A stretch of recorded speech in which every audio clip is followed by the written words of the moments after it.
Hey everyone, welcome to Strange Stories, where we explore near-death experiences and supernatural stories from people who've had a glimpse of the other side. If you enjoy our content, please consider liking the video and subscribing to our channel.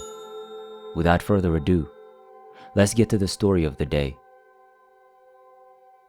In April 1996, I was sent to Thailand to support the yearly military exercise known as Cobra Gold.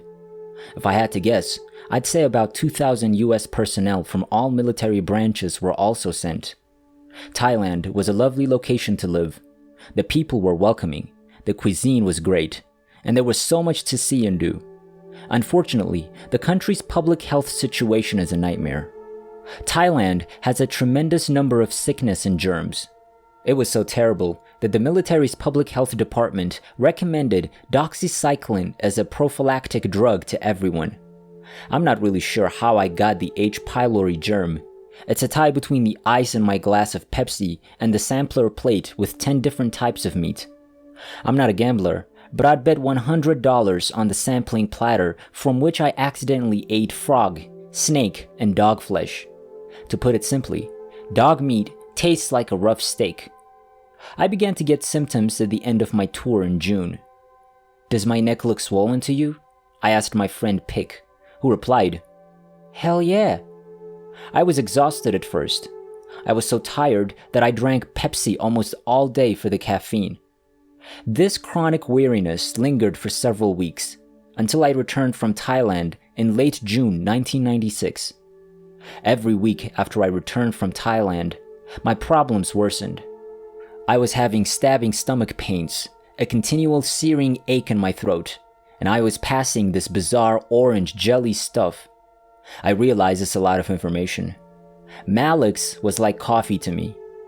I'd have the little Malix bottle in my back pocket like a flask of whiskey. I even drank it like Hennessy.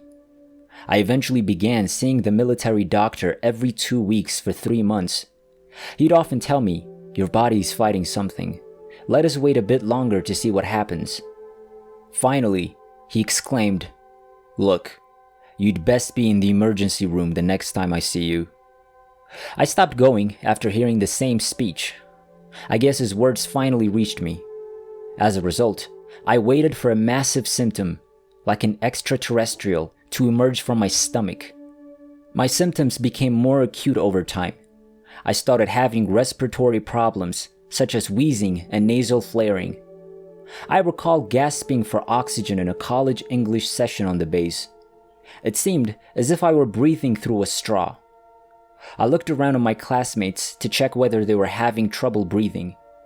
After class, I went home, lay down on my bed, and promptly fell asleep. The following day, October 25th, was my happy birthday eve day, as my birthday was the following day, October 26th. That day, I remember feeling tired and wheezing. Why am I concentrating on inhaling and exhaling today? I wondered. I recall gripping my chest owing to breathing difficulties. I laid in bed, gripping my chest, and promptly passed out. I felt my body float from the bed as soon as I lay down. I didn't think much of it because my body still felt heavy, as if I weighed 210 pounds. My body turned around to a bird's eye view as I approached the bedroom ceiling. That's when I noticed my actual, unmoving body on the bed, holding its chest. My spiritual body descended from the ceiling and took a seat in front of the bed. The television was on the dresser behind me, and the volume was turned up high. Am I truly outside of my body? Please allow me to examine this television. I examined the vents on the side of the television. I put my ear to both side speakers and stood in front of the TV again to compare the sound levels. I was more interested in being in another realm than meeting heavenly people because I was a straight OG sinner who was drinking and partying, so I utilized my critical thinking and logical reasoning skills to determine whether or not this was true. What I did know at the time was that I was no longer in pain. After examining the television, I looked up to the ceiling and was astounded. The ceiling in the bedroom had collapsed. The ceiling was replaced with little dazzling stars from outer space. It felt as if the entire cosmos had been compressed into what appeared to be a star map on my ceiling. It was so dark in this vast space that it seemed to sparkle. I'd never seen anything so dark. The closest thing I can think of is the top of a black oven or stove or a flat-screen TV. The stars were little but dazzling, like white Christmas lights. The lights, however, were overpowered by the darkness of the room. I was staring at it for at least 5 minutes. I recall thinking to myself, I must be in another world, since I knew, at that time, that no elements from the periodic table mattered. I turned around after staring at the ceiling and scrutinizing my television. That's when I noticed him. An angel about 7 to 12 feet tall stood in the corner of the room.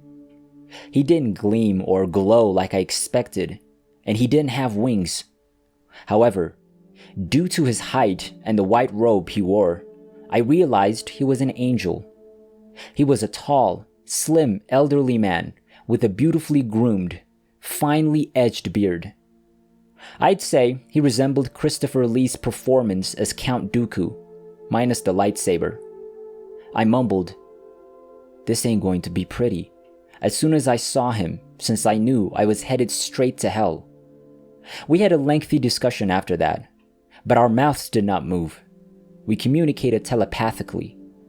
Despite being in spiritual form, I retained all of my 5 senses.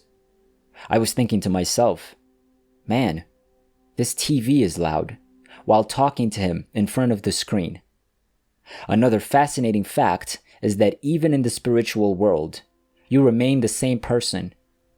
Because I'm easily distracted or have squirrel experiences, I kept glancing at the ceiling while telepathically communicating with the angel. I even wanted to jump up and touch one of the stars, as I would in real life.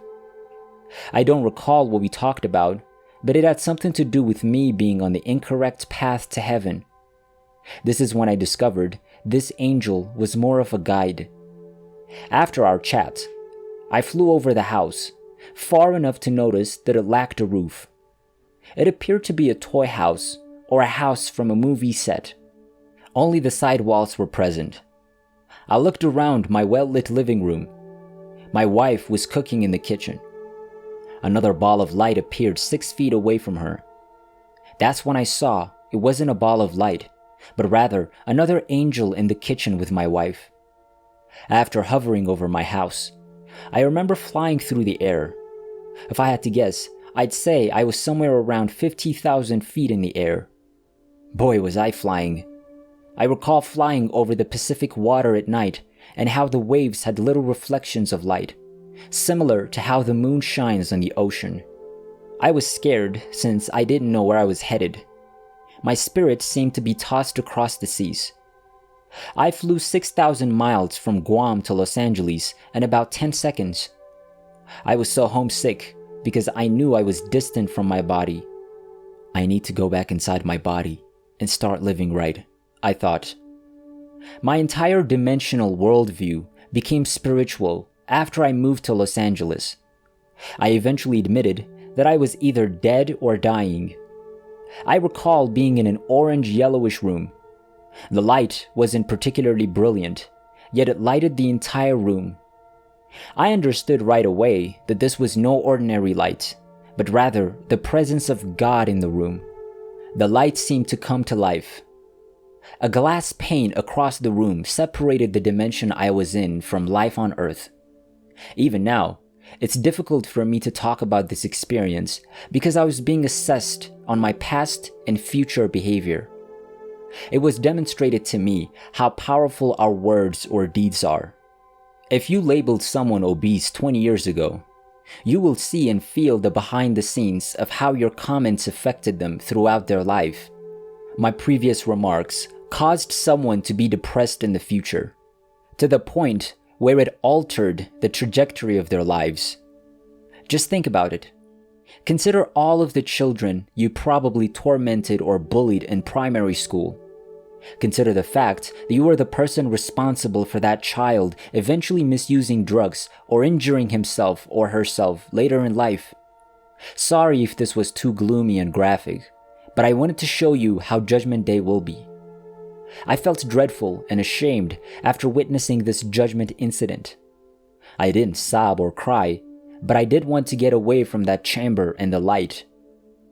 Just take me straight to hell, I told it. After that, feeling guilty, I started down this path, believing it would lead to hell.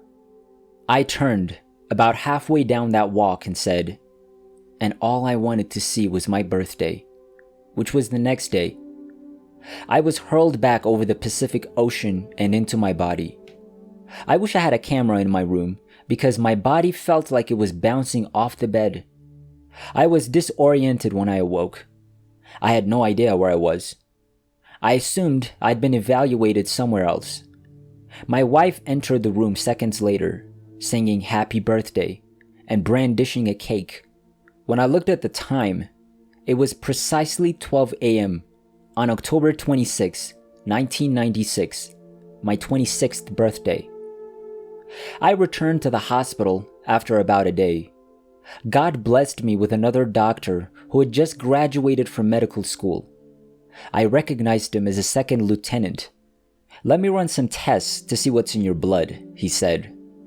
That's when the Helicobacter pylori was discovered. He gave me Tagament and 3 months of antibiotics, and it took that long to get rid of it completely. Following my experience, I began attending church and reading the Bible. Most importantly, I became a loving being who loved everyone, regardless of race or economic class.